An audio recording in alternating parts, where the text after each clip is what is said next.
From the very first moment, the courtroom was silent, except for the faint sound of whispers. A young girl named Amara sat quietly, holding her father's hand, her eyes filled with fear but her heart full of fire.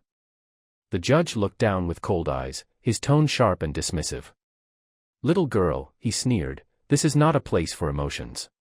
But Amara didn't blink. Her father, Mr. Thompson, had been wrongly accused, and she knew one thing: truth might be slow, but it always arrives. People in the courtroom couldn't look away. There was something powerful about the way she carried herself. The judge mocked her courage, thinking she was just another child out of place. What he didn't know was that Amara had spent months studying the very laws he twisted. And today, she wasn't there just to defend her dad. She was there to change everything. Days before the trial, Amara spent sleepless nights in her small bedroom, surrounded by stacks of law books. She was only 16, but her determination made her seem older. Her mother had passed away years ago, and her father was all she had left. When he was accused of falsifying business records, a charge built on lies, Amara refused to let him face it alone. Her teachers called her the little lawyer. They didn't know how real that title would become. Each page she read gave her more strength, each paragraph taught her how truth can be spoken in the language of justice. When she entered the courtroom, people saw a teenager. But deep inside, she carried the wisdom of every broken person who ever wanted to be heard. She didn't plan to shout, she planned to prove. As the trial began, the prosecutor painted her father as a man of greed. Words flew like arrows, meant to destroy his name. Amara's eyes filled with tears, but she didn't let them fall. When her father looked at her, she nodded softly, her silent promise that she wouldn't let the truth drown. During recess, the judge smirked. "You think your little notes will save him," he said, mocking her for bringing law books into the room. Amara simply replied, "The law belongs to everyone, Your Honor." That sentence echoed through the court hall, catching the attention of every soul present. The judge paused, uncomfortable, but hid it behind his gavel. What started as a case became a battle between arrogance and courage. And Amara was ready to fight with nothing but her mind. On the third day, something changed. Amara noticed small contradictions in the prosecutor's paperwork, numbers that didn't align, signatures that seemed copied. Her heart raced. She requested to submit a note to her father's attorney, highlighting those errors. The lawyer hesitated, but the judge allowed it, mocking her once again. Yet when the documents were examined, the courtroom shifted. Whispering voices filled the air as the evidence began to fall apart. "How did she find this?" the prosecutor mumbled. Amara sat still, eyes down, but a small smile formed. She wasn't seeking revenge. She was seeking respect, not just for her father, but for every voice silenced by power.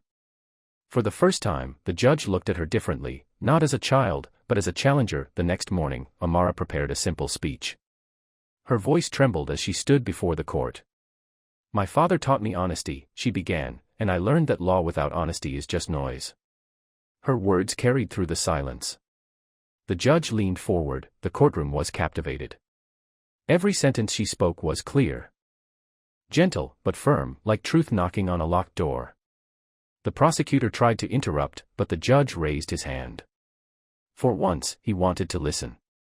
As Amara finished, even the officers in the back felt something shift. She wasn't there to prove she was right, she was there to remind everyone what justice was supposed to mean. Evidence continued to unravel. The forged signatures led back to a rival company trying to destroy her father's business. The truth finally started to breathe. The judge, once dismissive, now struggled to hide his shame. He reviewed the findings and realized how prejudice had blinded his judgment. He had mocked a girl who simply refused to give up. During a break, he approached her quietly and said, "You've done something rare, you've made this courtroom remember what justice looks like." Amara didn't smile in victory, she only looked at her father, tears glistening. For her, justice wasn't about winning, it was about healing what had been broken. The verdict day arrived. Every seat in the courtroom was filled. The judge's voice trembled slightly as he read, "Mr. Thompson is found not guilty on all charges." Gasps echoed through the hall. Amara held her father's hand tightly as he broke into tears. The judge looked at her once more and said, "Miss Thompson, may the law always have people like you to remind us of its heart." Cameras flashed, people clapped, but Amara just whispered, "Thank you." Her father embraced her, whispering, "You didn't just save me, you changed how they see us." That moment wasn't just a win for one man, it was a victory for every child who ever believed in truth over power. Years later, Amara stood again in a courtroom, but this time as a lawyer. Her first case was for a young boy whose voice was ignored, just like hers once was. As she spoke, she saw the same doubt in people's eyes, but also the same spark she once carried. Her father, sitting proudly in the front row, smiled with tears in his eyes. Life had come full circle. The judge who once mocked her had retired, but the story of the girl who changed the courtroom became a lesson told in every law school nearby.